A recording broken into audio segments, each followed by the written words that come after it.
ವಸಂತಪುರ ಎಂಬ ಒಂದು ಹಳ್ಳಿಯಲ್ಲಿ ರಾಮು ಎಂಬ ಒಬ್ಬ ರೈತ ತನ್ನ ಹೆಂಡತಿ ಹಾಗೂ ತನ್ನ ಒಬ್ಬ ಮಗನೊಂದಿಗೆ ವಾಸಿಸ್ತಾ ಇದ್ದ. ರಾಮು ತುಂಬಾನೇ ಬಡವನಾಗಿದ್ದ. ಅವನ ಬಳಿ ಇದ್ದದ್ದು ಸ್ವಲ್ಪ ಹೊಲ ಹಾಗೂ ಒಂದು ಹಸು ಮಾತ್ರ. ರಾಮು ಬೆಳಗ್ಗೆ ಬೇಗನೆ ಎದ್ದು ತನ್ನ ಹೊಲದಲ್ಲಿ ಕಷ್ಟಪಟ್ಟು ಕೆಲಸ ಮಾಡ್ತಾ ಇದ್ದ.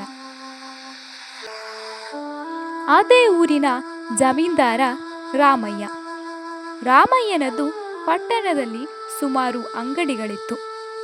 ತುಂಬ ದೊಡ್ಡ ಶ್ರೀಮಂತನಾಗಿದ್ದ ಹಾಗೂ ಬಡ್ಡಿಗೆ ರೈತರಿಗೆ ಹಣವನ್ನು ನೀಡಿ ಅವರಿಗೆ ಕೊಡಲಾಗದಿದ್ದರೆ ಅವರ ಜಾಗವನ್ನು ಕೂಡ ಕಸಿದುಕೊಳ್ತಾ ಇದ್ದ. ಹೀಗೆ ರಾಮಯ್ಯ ಒಂದು ದಿನ ಹಳ್ಳಿಯಲ್ಲಿ ನಡೆದು ಹೋಗ್ತಿರ್ಬೇಕಾದ್ರೆ ಅವನ ಕಣ್ಣು ರಾಮುವಿನ ಹೊಲದ ಮೇಲೆ ಬಿತ್ತು. ಓ, ಇದು ತುಂಬ ಪ್ರಶಸ್ತವಾದ ಜಾಗ. ಇಲ್ಲಿ ಕೆಲವು ಅಂಗಡಿಗಳನ್ನು ತೆರೆದ್ರೆ ತುಂಬಾನೇ ಅನುಕೂಲ ಆಗಬಹುದು. ನಾನು ಈ ಜಾಗವನ್ನು ಕೊಂಡುಕೊಳ್ಬೇಕು ಅಂತ ರಾಮಯ್ಯ ಯೋಚಿಸ್ದ. ಅದರಂತೆ ಮರುದಿನ ರಾಮುವನ್ನ ತನ್ನ ಮನೆಗೆ ರಾಮಯ್ಯ ಬರ ಹೇಳ್ದ. ರಾಮು ಕೂಡ ಏನೋ ವಿಷಯ ಇರಬೇಕು ಅಂತ ರಾಮಯ್ಯನ ಮನೆಗೆ ಹೋದ. ರಾಮು, ನಾನು ನಿನ್ನ ಹೊಲವನ್ನು ಕೊಂಡ್ಕೋಬೇಕು ಅಂತ ಇದ್ದೀನಿ. ಅದರ ಬೆಲೆಯನ್ನು ನೀನು ಹೇಳು. ಅಷ್ಟು ಹಣನ ಕೊಟ್ಟು ನಾನು ಹೊಲವನ್ನು ಕೊಂಡ್ಕೋತೀನಿ. ಅಂಗಡಿಗಳನ್ನು ತೆರೆಯಲು ನಿನ್ನ ಜಾಗ ಪ್ರಶಸ್ತವಾಗಿದೆ ಅಂತ ರಾಮಯ್ಯ ಹೇಳ್ದ. ಅಯ್ಯೋ ಯಜಮಾನ್ರೇ, ನನಗೆ ಜಾಗವನ್ನು ಮಾರೋ ಯಾವುದೇ ಯೋಚನೆ ಇಲ್ಲ. ನನಗಿರೋದು ಅದೊಂದೇ ಆಸ್ತಿ. ಅದನ್ನು ಮಾರಿದ್ರೆ ನಾನು ಮತ್ತಿನ್ನೇನು ಮಾಡಬೇಕು? ಬೇಸಾಯವನ್ನೇ ನಂಬಿಕೊಂಡು ಬದುಕಿದ ಕುಟುಂಬ ನಮ್ಮದು. ಆಗೋದಿಲ್ಲ ಅಂತ ಹೇಳ್ದ. ಮರುದಿನ ರಾಮಯ್ಯ ತನ್ನ ಗೂಂಡಗಳನ್ನು ರಾಮುವಿನ ಮನೆಗೆ ಕಳುಹಿಸಿ ಅವನ ಮನೆಯಲ್ಲಿರುವ ಹಸುವನ್ನು ಕದ್ದುಕೊಂಡು ಬರೋದಕ್ಕೆ ಹೇಳ್ತಾನೆ. ಮರುದಿನ ರಾಮು ಎದ್ದು ನೋಡಿದ್ರೆ ಅವನ ಪ್ರೀತಿಯ ಹಸು ಇಲ್ಲ. ಅವನಿಗೆ ತುಂಬಾನೇ ಬೇಸರ ಆಗುತ್ತೆ. ಅವನು ನೇರವಾಗಿ ರಾಮಯ್ಯನ ಬಳಿಗೆ ಹೋಗ್ತಾನೆ ಹಾಗೂ ತನ್ನ ಹಸುವನ್ನು ಕೊಡುವಂತೆ ಕೇಳಿಕೊಳ್ತಾನೆ.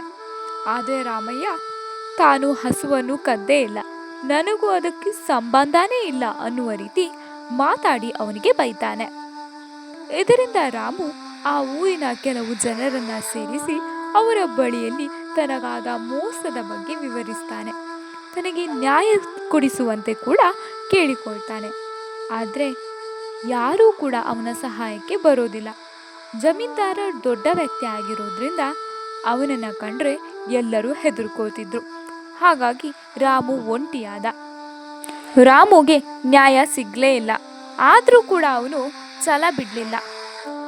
ಆ ರಾಮಯ್ಯ ಎಷ್ಟು ತೊಂದರೆ ಕೊಟ್ಟರೂ ಕೂಡ ತನ್ನ ಜಾಗವನ್ನು ಮಾರೋಕೆ ರಾಮು ಒಪ್ಕೊಳ್ಳಿಲ್ಲ.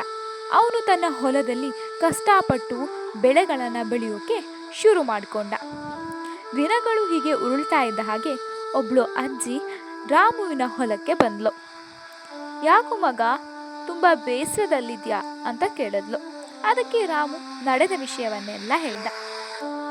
ಅಯ್ಯೋ, ಅದಕ್ಕೆಲ್ಲ ಬೇಸರ ಪಡ್ಕೋಬೇಡ ಮಗ, ಕಾಲ ಹೀಗೆ ಇರೋದಿಲ್ಲ, ನಿನಗೆ ನ್ಯಾಯ ಸಿಗುತ್ತೆ ಅಂತ ಹೇಳಿ ಹೋದ್ಲು. ಹೀಗೆ ದಿನಗಳು ಹಳ್ಳಿಯಲ್ಲಿ ಹುರುಳ್ತಾ ಹೋದ್ವು.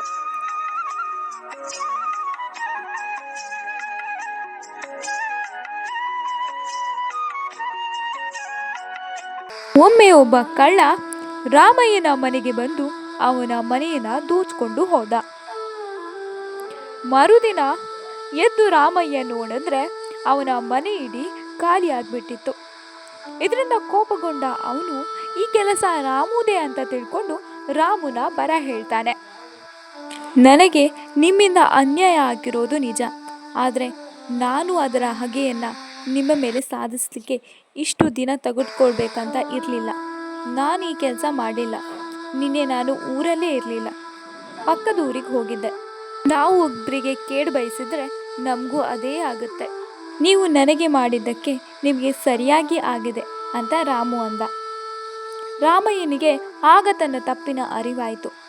ಅವನು ರಾಮುವಿಗೆ ತನ್ನ ಹಸುವನ್ನು ಹಿಂತಿರುಗಿಸಿದ. ಅಂದಿದ್ದ ರಾಮುವಿನ ತಂಟೆಗೆ ಬರಲಿಲ್ಲ.